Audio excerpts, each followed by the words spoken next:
neutral ground, breeding ground for spies and provocateurs, where intrigue and international plotting are nothing more than polite dinner conversation. And American agent John McDermott is very good at polite dinner conversation. McDermott is operating undercover as manager of an American oil company office abroad. His personality and appearance are perfect for the job. I don't know. That's a little lead.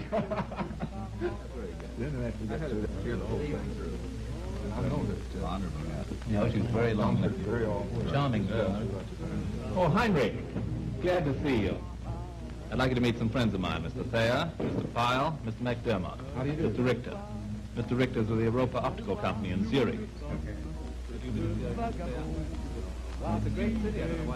But operating in a neutral country calls for more than the social graces. Tonight, for instance, John McDermott leaves on a special mission in another town.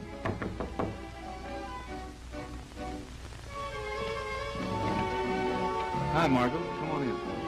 Johnny, I can't stay a minute. I just dropped over to give you this by way of wishing you many happy returns. Oh, you shouldn't have bothered. Oh, don't be silly. When we get to New York, I'll give you a real birthday, okay? Listen, right now I've got to run. Can't you stay for a cocktail? I still have time before the train leaves. Sorry, some other time, thanks. Listen, have a good trip, and I'll see you Monday, huh? Okay, I'll call you as soon as I get back. Okay. Goodbye, honey. Goodbye. An important birthday present with many happy returns.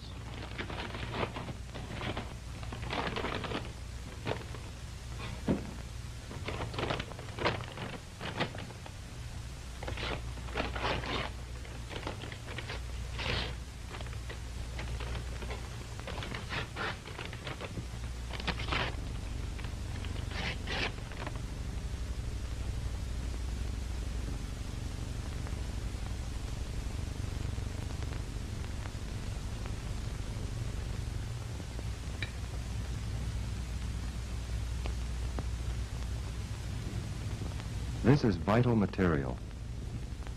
Chemical formula photographed on microfilm. Instructions on the preparation of the chemical.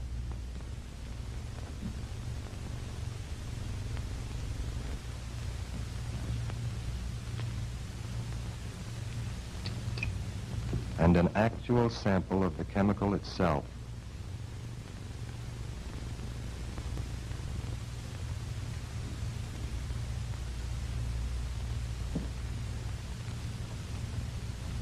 But because it's secret business, it will have to wait in a secret place.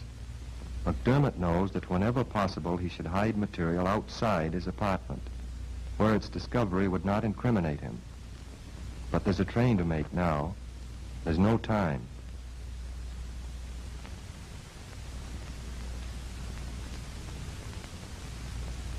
Three objects to hide.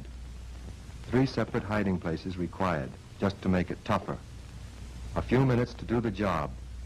Work that calls for imagination.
Quickly improvised, easily accessible places are good for hiding secret material. This is not sleight of hand, nor is McDermott a magician. Only an experienced agent who knows that the same security measures apply in this neutral territory as in actual enemy area.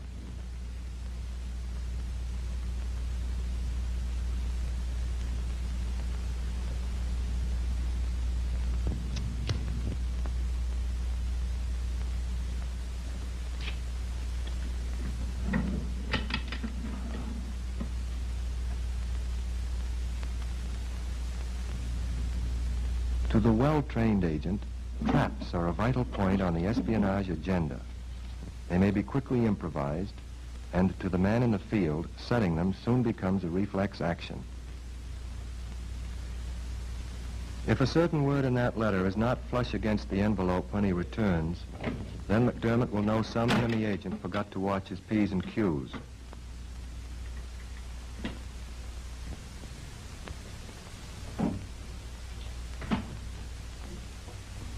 Toothpick has a new function in the agent's book. In the intriguing game of hide and seek, this is a good way of knowing whether the enemy suspects you and seeks what you hide.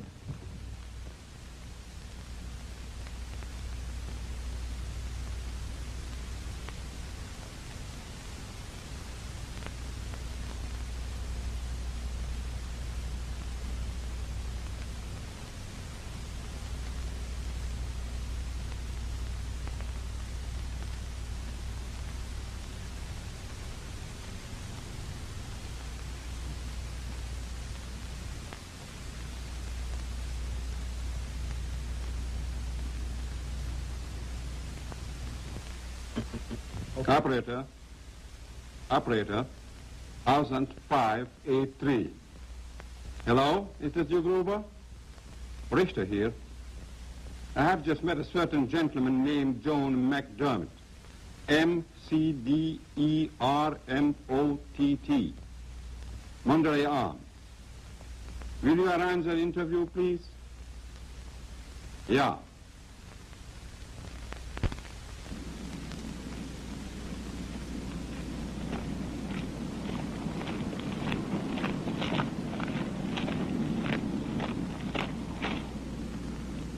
Just John McDermott going about his banking.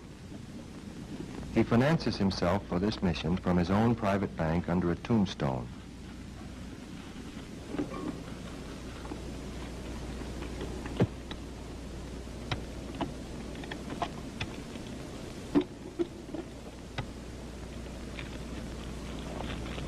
Large amounts of money create suspicion if found on your person or in your apartment.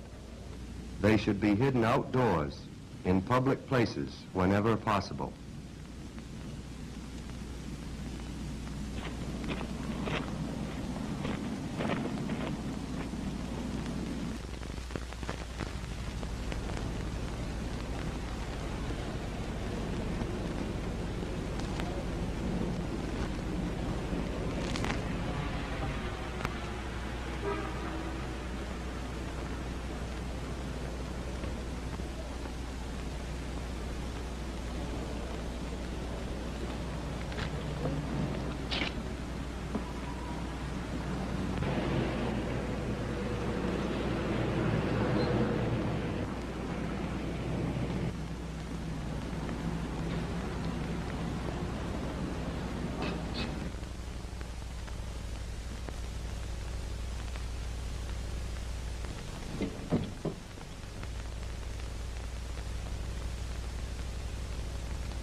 There are several rules which every agent, even a mediocre one, should follow in a house search.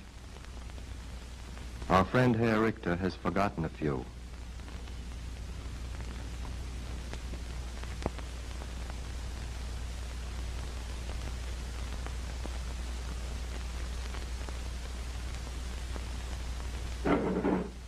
In a surreptitious search, the agent should never disturb anything, no matter how insignificant.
He should never damage a lock. It's equivalent to leaving a calling card. In this game, haste makes waste, which he may pay for with his life.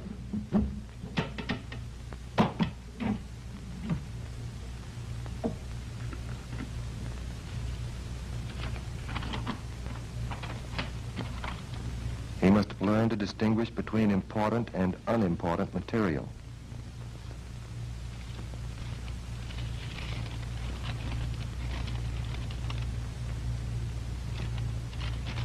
Above all, he must beware of traps.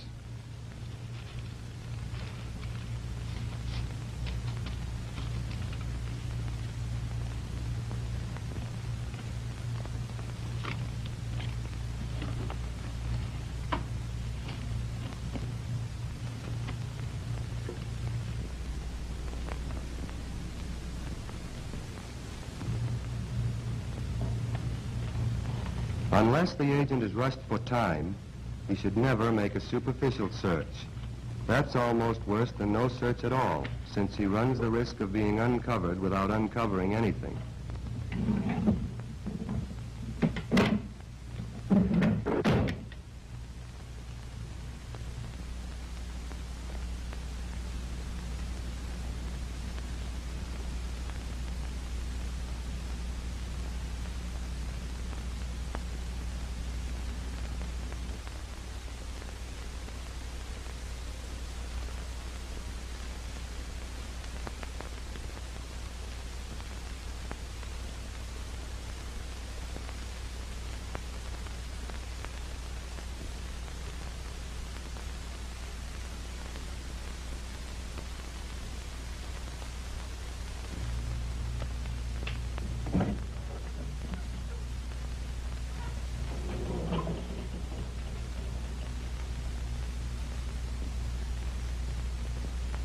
Hi, Margot.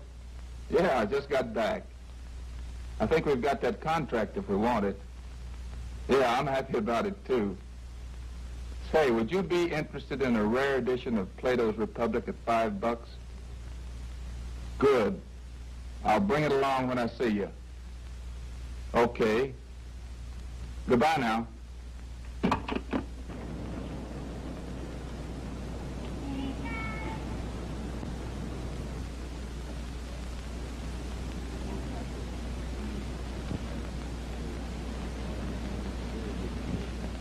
So the first thing I noticed was that sprung trap, and I thought you might have some idea about the critter what sprung it. The town's loaded with critters, but that sounds like a new species. Only new species I know is a guy named Heinrich Richter. You know him? Richter. Sure, works for some Swiss optical company. That's the guy. While you were out of town, we picked up some more dope on him. Look, get me Henderson and Stewart, and I'll go over this Richter's room. Okay, he's at the Hotel Metropole, room 317. But first, McDermott will make sure he finds Richter out. The infantry calls it reconnaissance. The agent calls it casing the joint.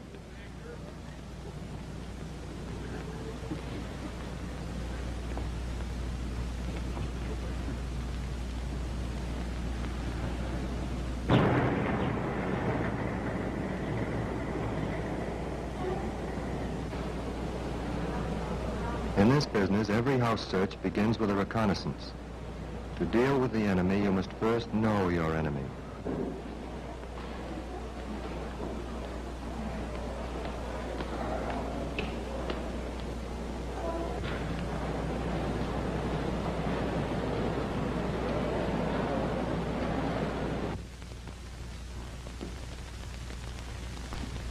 An agent is posted in such a position that he can warn McDermott in case Richter returns unexpectedly. To avoid searching something twice while another item goes unnoticed, the room is divided into 2 zones, one for each agent.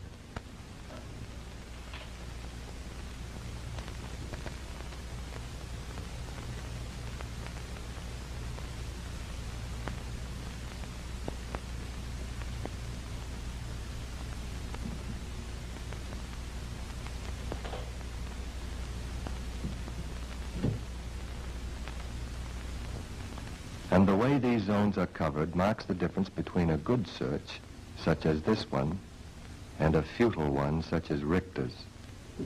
Here, everything, no matter how innocent it may appear, is carefully examined.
If the agent takes anything at its face value, then chances are it's the agent who will be taken. The articles which seem solid deserve special attention.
When it is necessary to disturb any arrangement of articles, special care must be taken to replace them in the same position.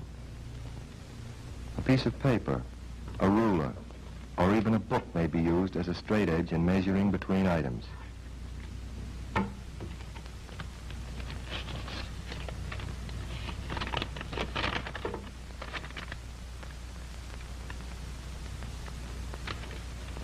Be on guard against traps. Don't liquidate yourself by selling the enemy short.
You may have thought that fake panels exist only in the minds of fiction writers. But wherever you find the enemy, you'll probably find something like this.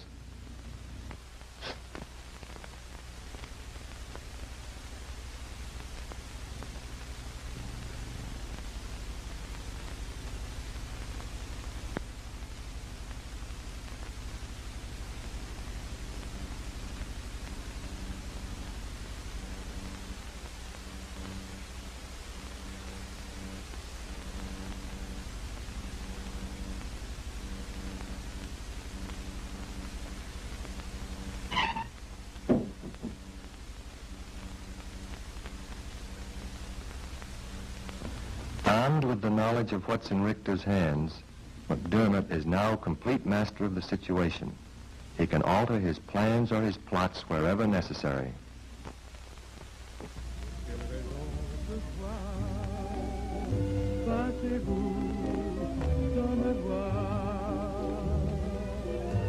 Hey, get a load of this.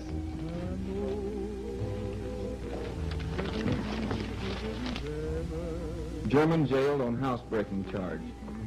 Heinrich Richter, 37, German national who gave his address as a Hotel Metropole, was sentenced to 2 years imprisonment today after a federal court found him guilty of 9 charges of housebreaking.